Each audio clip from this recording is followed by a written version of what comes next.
Everyone knows owning a racehorse is expensive, but do you really know the actual cost?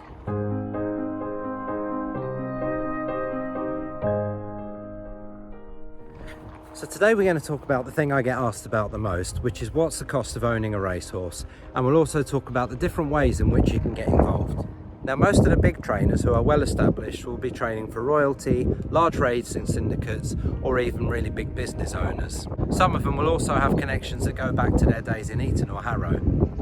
The rest of us aren't so fortunate, and smaller independent trainers like me rely largely on bringing new people into racing. Now, I've never really been one for beating around the bush, so I'll get straight to it. The average cost of keeping one horse in training for a year is around £25,000. Now, to me, if you're going to spend that much on training a horse, it doesn't make a lot of sense to only buy one for 1,000 or 2,000, because cheap horses generally are cheap horses for a reason.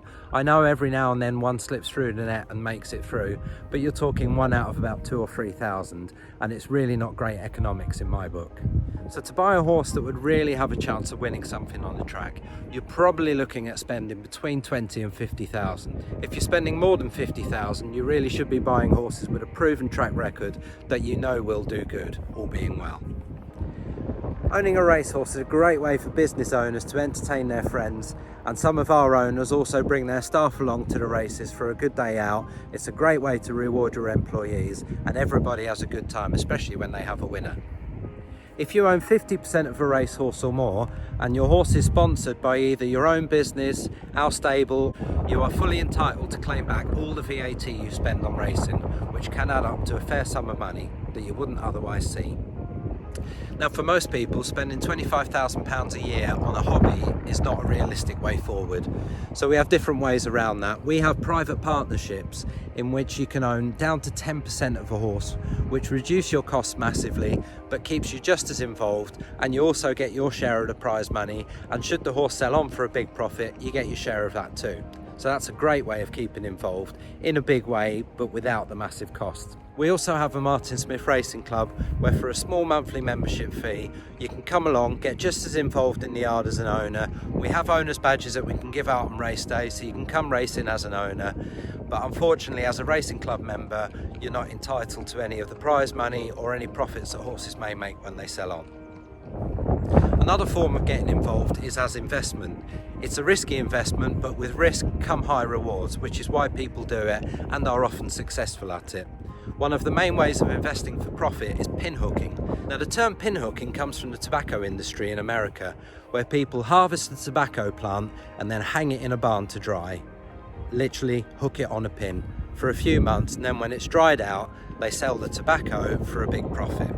To pinhook horses, you can either buy them as foals and sell them on a year later at the yearling sales, or you can buy them as yearlings and sell them on at the breeze-up sale 6 months later, which is a much faster return.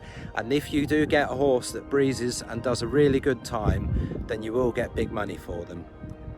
As a racing yard, we don't buy many foals, but we do buy a few yearlings, and every now and then we have one that goes on to the breeze-up sales.